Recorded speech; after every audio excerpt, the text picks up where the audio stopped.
మన నగరాలు పట్టణాలు ప్రగతి బాట పట్టాలంటే బీజేపీని గెలిపించండి. కేంద్ర ప్రభుత్వ సహకారంతో మున్సిపాలిటీలు, కార్పొరేషన్ల సమగ్రాభివృద్ధి. ఇది తెలంగాణ ప్రజలకు మోదీ గ్యారంటీ. కమలం గుర్తుకే మన ఓటు. Save Telangana. Vote for BJP. మేమేమిచ్చినామో మేమేమి ప్రజలకు తెలుసు. 8 మంది ఎంపీలను గెలిచినాం, 8 మంది ఎమ్మెల్యేలను గెలిచినాం, మన సర్పంచ్లను గెలిచినాం. 2 సంవత్సరాల్లో రాష్ట్ర ముఖ్యమంత్రి గారు మున్సిపాలిటీస్ కానీ, కార్పొరేషన్స్ కానీ, గ్రామ పంచాయతీ కానీ ఏమి ఇచ్చాడో ఫస్ట్ చెప్పాలి. ప్రజలు ఇవాళ అదే అడుగుతున్నారు. ఇవాళ మున్సిపాలిటీస్కు, కార్పొరేషన్స్కు, గ్రామ పంచాయతీ ఒక్క పైసనని ఇచ్చిండా? కేంద్ర ప్రభుత్వ నిధులు తప్ప ఒక్క పైసనని వచ్చిందా? మొన్న కూడా 250 కోట్ల రూపాయలు కేంద్ర ప్రభుత్వం ఇచ్చిన పైసలు తప్ప గ్రామ పంచాయతీకి ఒక్క పైసా ఇవ్వలేదు. వాళ్ళ మున్సిపల్ కార్పొరేషన్ ఎన్నికల్లో గదే అడుగుతున్న ప్రశ్నలు. 2500 రూపాయలు మాకు ఎందుకు ఇవ్వలేదు? 4000 రూపాయల పెన్షన్ ఎందుకు ఇవ్వలేదు? మాకు తులం బంగారం ఎందుకు ఇవ్వలేదు? స్కూటీలు ఎందుకు ఇవ్వలేదు? ఉద్యోగస్తులు డిఏలు మాకెందుకు ఇవ్వలేదు? పిఆర్సీ ఎందుకు అమలు చేస్తలేరు? పదవీ విరమణ పొందినటువంటి ఉద్యోగస్తులకు వాళ్ళ డబ్బులు వాళ్ళకు ఎందుకు ఇస్తలేరు? పిల్లలకు ఉద్యోగాలు ఎందుకు ఇస్తలేరు? మా రోడ్లు ఎందుకు బాగుపడతలేవు? మా మోర్లు ఎందుకు కడతలేరు? మాకు లైట్లు ఎందుకు పెడతారు? కనీసం వాటర్ సప్లై లేదు కార్పొరేషన్ మున్సిపాలిటీస్లలో. శ్మశాన వాటికలు లేవు, కమ్యూనిటీ హాల్ లేవు, గుళ్ళు లేవు, బల్లులు ఏమి లేవు. కాబట్టి ప్రజలందరూ బీఆర్ఎస్ మీద కోపంతో బీఆర్ఎస్ ఆడిష్ పడేసారు.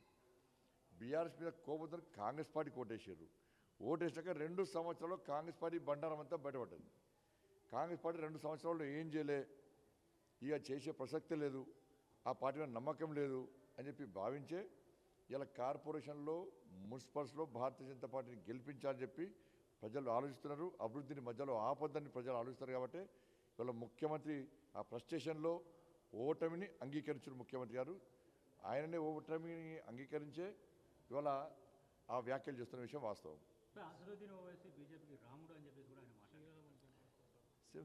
సేమ్ అలా స్క్రిప్ట్ గాంధీభవన్లో తయారవుతుందా, దారుసంలో తయారవుతుందా నాకే తెలియదు. ఇప్పుడు కర్నాటక గారు చెవన్నాడు, బండి సంజయ్కి ఆయన భార్య కంటే ఆయన మీద ఎక్కువ ప్రేమ అన్నాడు. సేమ్ కామెంట్స్ చేస్తాడు. మీ ఇద్దరి మధ్య లోపాయికార ఒప్పందం జరిగిందా లేదా? కరీంనగర్లో 100 కోట్ల డీల్ జరిగిందా లేదా? వాళ్ళ కార్యకర్తలకు టికెట్లు ఇవ్వకుండా,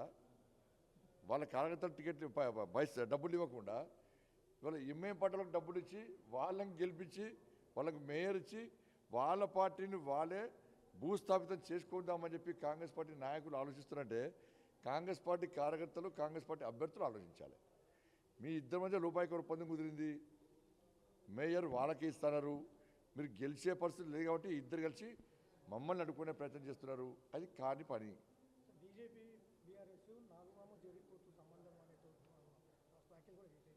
ఇక ఎవరు నాగుపాము, ఎవరు జరిపోతో ప్రచారం తిరుగుతూ తెలుస్తున్నది.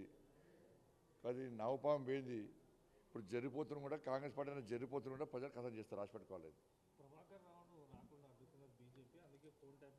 ఇప్పుడు ముఖ్యమంత్రి గారు చేతకాంతరం అంతా ఇంకొని నిలుపుతాడు. ప్రభాకర్ ఎవరినప్పుడు వేడు, ఎవరినప్పుడు ఇక్కడి నుంచి వారిపోయింది పర్వాలేదు. నువ్వు ముఖ్యమంత్రి కదా ఇక్కడ, మరి నువ్వు ముఖ్యమంత్రి ఉన్నప్పుడే వారిపోయింది కదా. ఇలా కనీసం సుప్రీంకోర్టులో కౌంటర్ చేసేటువంటి దమ్ము లేదు మీకు. సుప్రీంకోర్టులో వాదించే దమ్ము లేదు మీకు. ఇలా ఫోన్ ట్యాపింగ్లో వాళ్ళని కాపాడే ప్రయత్నం చేసి మీరు ఒక్కరిని అరెస్ట్ చేయలే, ఒక్కరిని కూడా అరెస్ట్ చేయలే.